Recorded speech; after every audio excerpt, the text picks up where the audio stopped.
Oh my god, it's cold. Oh, there we go. So, I've been to Korfjörður multiple times. This area that's right behind me, it's absolutely beautiful. And I'm going to go to a spot that I've been to a lot, mainly because today is good weather. There's no wind. The light is kind of nice, so I really like it. And I'm going to try and see if I can get some drone shots. I think that'll be really interesting. Not of this particular area. I mean, I'm going to take a couple of drone shots here, but this isn't the main focus. This is just driving to Brynjudalur, which is the end point. So, yeah. I hope it all goes well. I've got a point and shoot. So I'm going to take some drone shots. I'm going to take some photos with a point and shoot and then get them developed. Today, the main focus is not going to be using the R7 for wide angle photography. It's just going to be, I'm just going to be videoing me. Today, the focus is going to be film and drone and checking out the scenery. Yeah, see how it goes.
We're on the road to Brynjudalur now.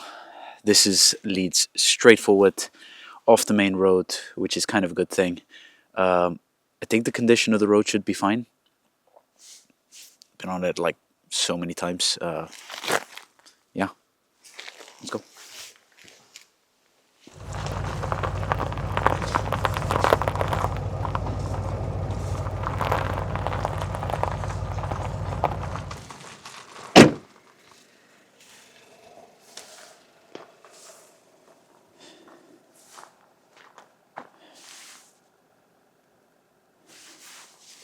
I mean, the reception here sucks, but the landscape more than makes up for it. It's incredible.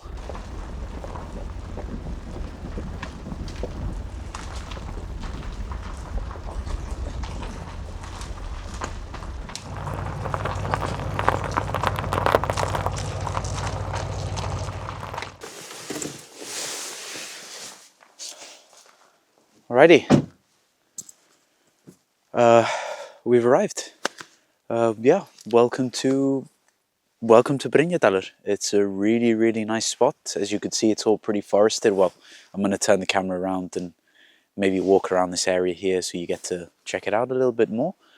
But it's a really pretty spot. It's part of the Forestry Association, so it's pretty nice. As long as you just use this area, clean up after yourself. You can light fires here, as long as you're obviously very careful with everything. And yeah, it's just a really, really almost like a hidden gem. I kind of feel a little bit weird posting about it in a way, because I really don't want this place to become like an overcrowded spot like many places are in Iceland. But it's an area that I hold really personal to me. So I really, really wanted to show it and sort of like show my love for it, which is exactly why I'm here, because I love it so much.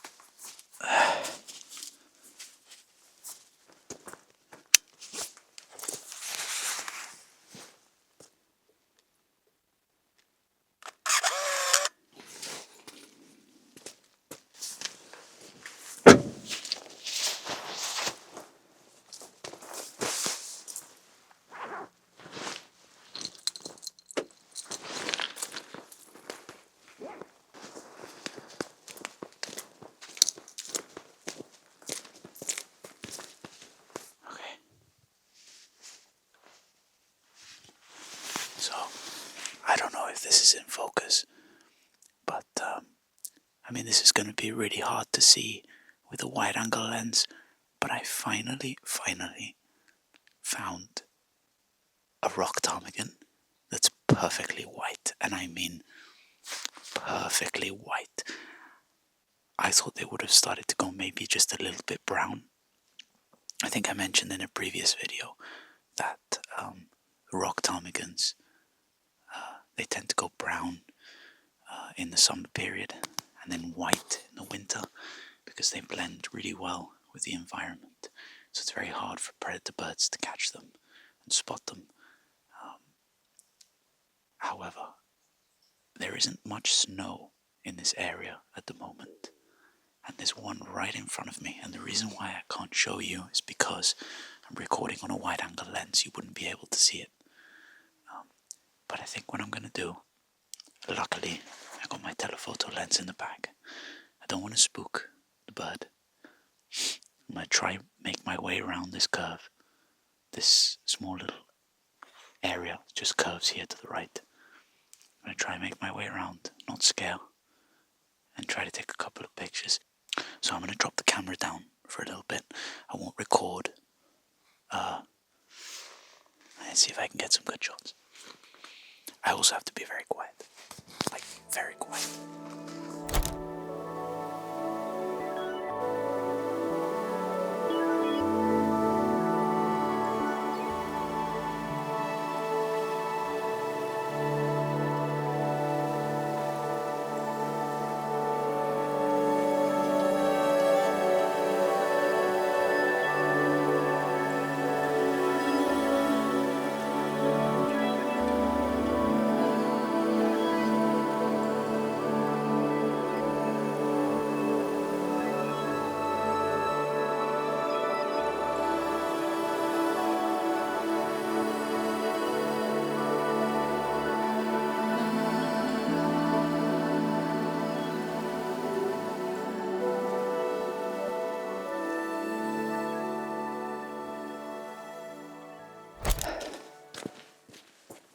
You would not believe the luck I just had.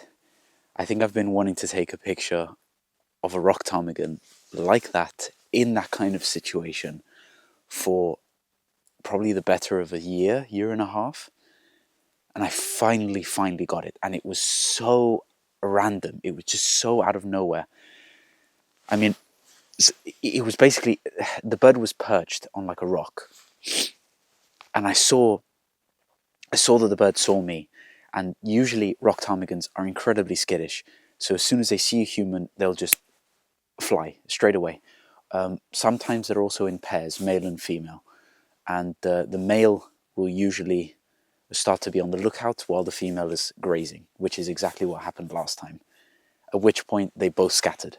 But this time, it was just one bird, alone, incredibly calm. I'd never seen a rock ptarmigan sort of act the way that they did, like that. I was probably the closest point around 5 meters, which is super crazy. I'd never been that close to a rock ptarmigan before. And I was just continuously taking pictures. Honestly, I could not, like, I'm still so happy about the experience, because you can have a really good picture, but for me, the experience is also really important. And in this case, the experience was unbelievable. Like, I was so close to the bird. I was just so happy with it. Just so happy. I actually forgot what I came here for, to be honest.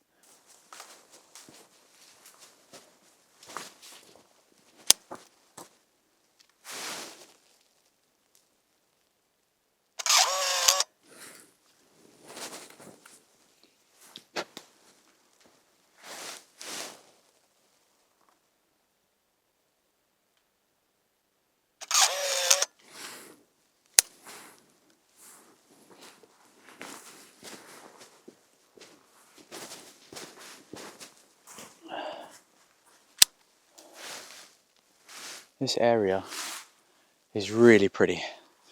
I mean, there are so many shades of green, which are just unbelievable. I don't think it's going to look as good on a film camera, but you know, still worth a try. I've got the roll I need to use anyway, so. But yeah, it's a really, really nice day. Super, super calm. Just saw this really interesting tree you could see here. It's kind of like, I don't know, spooky. I just think it looks really cool, and I'm going to take a couple of pictures of it. I think the further I go in this direction, the more of the mountain I'll start to see. So that'll be interesting for some shots too. Definitely.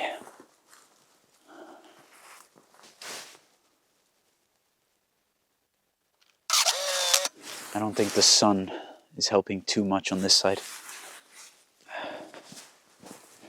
The amount of just green in this area is really, really cool.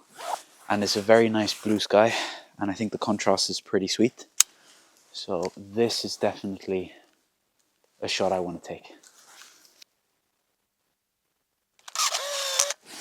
Compositionally, I don't think it's the most interesting, but color-wise, the color is definitely worth it. I guess it's just trying to find a decent composition. That's nice.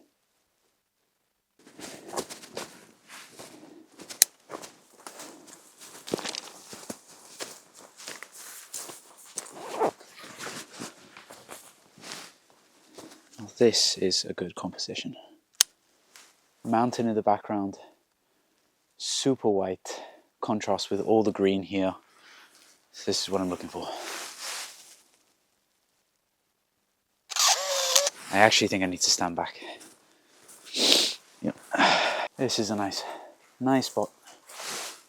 I actually think I need to get even lower. Probably behind the tripod. Actually, right next to the tripod.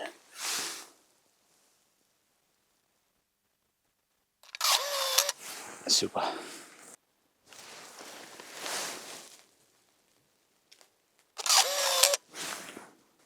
Kind of like it with the tree here on this side. This tree is really, really, really nice. Here, I can get it. See if I can get it at the right angle. It's going to be key. Helicopters do tend to be quite present around this area, I've noticed, especially because over on the other side of this ridge is Gleimur, and Gleimur is the waterfall from the last video that I did, that I posted to YouTube. And unfortunately, a lot of times people run into accidents in Gleimur.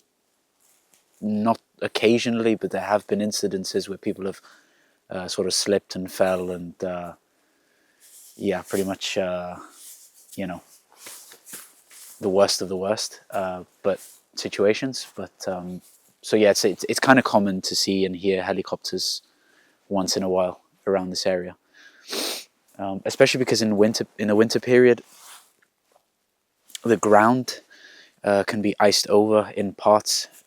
It's because it's a waterfall, it's just going to freeze, so things can be really slippery and dangerous. But where I am now, there have been parts where a little bit slippery. You just basically avoid it as much as possible, but it's nowhere near as bad as how it can be over on the other side. Yeah. But this area looks really nice. I'm just going to take a quick picture, and I think once I reach the end of here, I'll probably just turn back and start to head towards the car again, and hopefully get some drone shots, which I still haven't had time to do. I was so busy with taking a picture of the Rock Ptarmigan that I didn't even bother with the drone shots. So, well, yeah, I guess silver linings.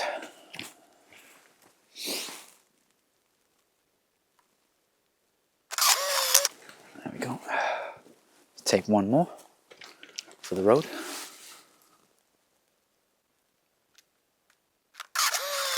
That's nice. Also, one other thing that I wanted to mention was just over on the other side of that mountain, there is a nice lake, like a body of water. At some point, most likely during the summer period, I'm going to want to try to make my way over on that side, and I'll make a video about it and see how it is. I've got a friend of mine who said he went there and it was really, really nice, so who knows.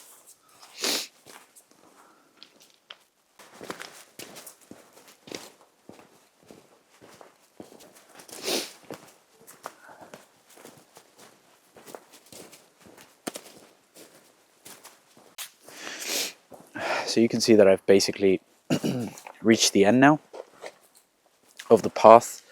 Kind of just finishes around here and then turns and goes all the way down there. And I really would, if I had more time, or if I was doing like a 2-day camp, try to make my way down to that canyon just over there to check out the waterfall, because it looks really cool and frozen, but I know for a fact it's probably going to be a rather long trip, to be honest. But I think I'm probably going to head back to the car now. It's been really nice. I'm going to take a couple more shots, yeah, with the film camera and then drone shots. Okay, we ready?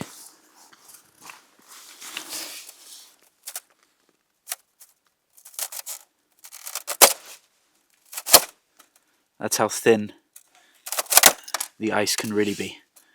In some areas it's super thick, but I mean right here this is like a major slip zone. Also, as soon as I put my foot on, my weight is just gonna punch through. Just to give you an idea, this type of ice, unlike the other one where you could just basically put your foot through and then it's just you're gonna get your whole foot wet. This one sucks because it's basically an ice rink. It can be super slippery at parts. I mean, this area here is kind of grainy, you know? Yeah, this is a little bit grainy. But the stuff that's really clear as well can be kind of dangerous. Like this area up here is, yeah, this area is much clearer. And you could see, like, as soon as I put my weight, I'm not even controlling. It's just super slippery. So the best thing to do in this case for me was just walk on the side. See what I mean?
So I made it back to the car.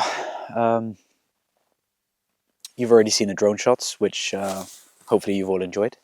Yeah, I think I'm just going to head home. It's been an awesome little fun exploration trip. Hope you've enjoyed it and stick around for the next one.